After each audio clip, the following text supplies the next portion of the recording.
की भूख बहुत कोशिश की कि छिंदवाड़ा कांग्रेस का महापौर ना बन पाए। भाजपा ने पूरी ताकत लगाई। भाजपा ने मतदाताओं को तरह तरह के प्रलोभन दिए, फर्जी मतदान कराया। इतना ही नहीं, मतगणना के दौरान साम दाम दंड भेद की भी नीति अपनाई और पैसा पुलिस और प्रशासन का पूरा दुरुपयोग किया। यह बात गुरुवार को प्रदेश कांग्रेस मुख्यालय में पत्रकार से चर्चा करते हुए छिंदवाड़ा के नवनिर्वाचित कांग्रेस के महापौर विक्रम आहाके ने कही। आहाके ने कहा कि मैं छिंदवाड़ा जिले का एक आम नागरिक हूँ और मैंने ज़िंदगी भर संघर्ष किया है। मैंने लकड़ी ढोने का काम, कैटरिंग का काम, दोने पत्तल बनाने का काम किया है और जब भी मैं किसी व्यक्ति को तकलीफ़ में देखता था तो मैंने उसे पूरी सहानुभूति के साथ उसकी मदद करने का प्रयास किया। छात्र राजनीति में NUCI में रहे। आहाके ने कहा, मुझे कमलनाथ जी से जो प्यार मिला है, छिंदवाड़ा की जनता से जो प्यार मिला है, उसका मैं हृदय से आभारी हूँ। उन्होंने कहा कि कमलनाथ का नाम जहाँ भी आता है वहाँ प्रगति, विकास, उन्नति, खुशहाली चलकर आती है। कमलनाथ जी और नकुलनाथ जी हमारे आदर्श नेता हैं। आहाके ने कहा कि अब छिंदवाड़ा में सांसद, विधायक, महापौर, जिला, जनपद पंचायत में जनता ने कांग्रेस को मौका दिया है। सभी लोग मिलकर छिंदवाड़ा में और अधिक विकास करेंगे और छिंदवाड़ा में सभी को मूलभूत सुविधाएं मिले, यह मेरा प्रयास रहेगा। भाजपा सरकार की जन विरोधी नीतियों, भ्रष्टाचार और तरह तरह के हो रहे अत्याचार को रोकने के लिए हम साथ कार्य करेंगे।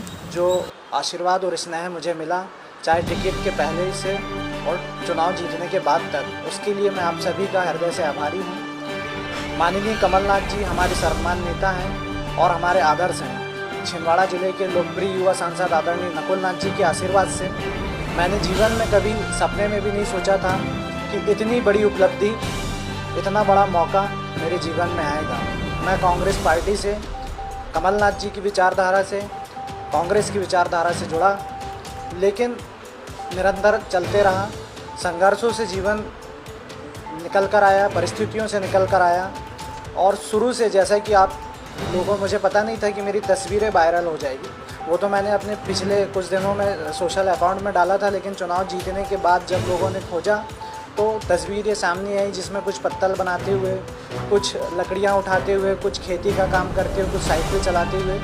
वो तस्वीर तो सिर्फ कुछ चुनिंदा तस्वीरें हैं, लेकिन मैंने संघर्ष बचपन से ही किया हूँ। जैसे कि आप सभी को पता है कि मेरे पिताजी एक किसान हैं और हमारी ज़्यादा नहीं 1-2 एकड़ खेती है, बड़े किसान भी नहीं हैं। और मम्मी आंगनबाड़ी में कार्यकर्ता है और वो जब से 1998 से कार्यकर्ता है, जब मेरी उम्र लगभग 8-9 साल थी और उनको लगभग 400 रुपये पेमेंट मिलती थी। उस समय से हम लोग जीवन यापन कर रहे हैं। प्राथमिक शिक्षा से ही मैंने बहुत संघर्ष किया। बचपन में काफ़ी किताब खरीदने के लिए दिक्कत जाया करती थी, बैग खरीदने के लिए दिक्कत जाया करती थी। बैग नहीं होता तो हम हाईसेल का भुट्टा की जो थैली आती थी उसमें काफ़ी किताबें रखकर 3-3, 4-4 किलोमीटर सिंगोड़ी हमारा स्कूल था, पैदल जाया करते थे। बड़ा हुआ 11th 12th फर्स्ट ईयर तक में मैंने, जैसा कि आप सभी को पता है कि शादियों में कैटरिंग का काम किया हूँ। जेड कैटर्स छिंदवाड़ा में है, ओम पटेल जी का कैटर्स है, ऐसे कैटरिंग का काम किया। शादियों में प्लेट उठाने का, प्लेट धुलने तक का काम मैंने किया हूँ। इसके बाद कई समय में मैंने मजदूरी करने का काम किया खेतों में। पोस्टर जो होते थे मार्केट में, जब मड़ई मेलों में बिकते थे, वो पोस्टर जो 3-4 रुपए के बिकते थे, उनको हम साइकिल से बेचा जाया करते थे। तो ऐसे काम बहुत सारे हैं। संघर्ष मैंने हर पल किया। राजनीति में आने का मेरा कभी नहीं सोचा था कि मैं राजनीति में आऊँगा। गाँव में कुछ लोगों के लिए मदद कर देता था तो एक आत्मसंतुष्टि मिलती थी कि अरे यार, हमने किसी के लिए अच्छा किया है।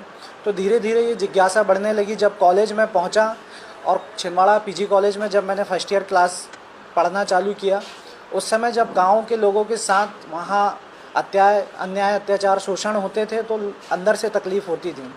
तो मैंने उस समय गांव के लोगों के साथ एक यूनिटी बनाई। उस समय मैं NUCI से नहीं जुड़ा था, यूनिटी बनाई।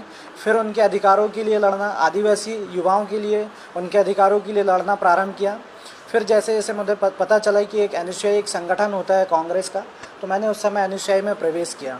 और NUCI के बाद फिर मैं यूथ कांग्रेस और जिला कांग्रेस के विभिन्न दायित्वों का निर्वहन किया। माननीय कमलनाथ जी का सांसद प्रतिनिधि सबसे कम उम्र का बनने का सौभाग्य प्राप्त हुआ। लेकिन फिर भी मैंने जीवन में कभी नहीं सोचा था कि मुझे छिंदवाड़ा जैसे प्रतिष्ठित सीट, माननीय कमलनाथ जी के गृह जिले से महापौर बनने का मौका मिलेगा। और मैं बड़ी ईमानदारी और जिम्मेदारी के साथ कहना चाहता हूं कि मैं माननीय कमलनाथ जी के समक्ष कभी टिकट मांगने भोपाल नहीं आया, ना मैंने वहाँ किसी तरीके से दावेदारी पेश की। लेकिन कमलनाथ जी और नकुलनाथ जी वो पारदर्शी नेता हैं, वो दूरदृष्टि नेता हैं। उन्होंने कब परखा, कब समझा, मुझे पता नहीं।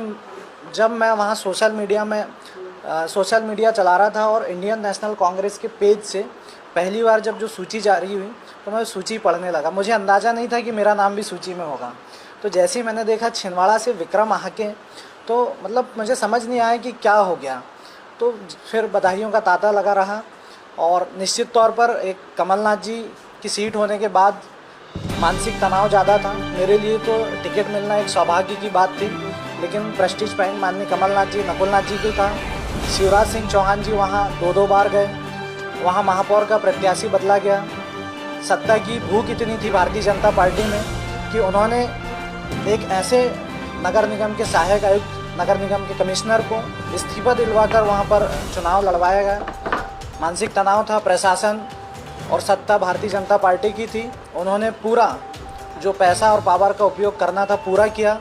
मतगणना तक उन्होंने अपना पूरा प्रयास किया कि किसी तरीके से छिंदवाड़ा की सीट हराई जाए, लेकिन छिंदवाड़ा की जनता माननीय कमलनाथ जी, माननीय नकुलनाथ जी के आशीर्वाद से मुझे ये स्नेह और आशीर्वाद मिला।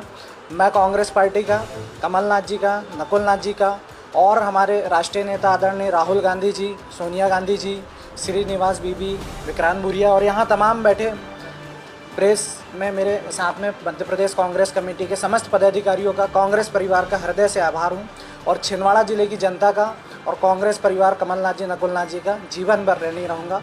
और छिंदवाड़ा की जनता की सेवा करने के लिए मैं तत्पर 24 घंटे एक सामान्य व्यक्ति की तरह हमेशा उनके साथ खड़ा रहूँगा।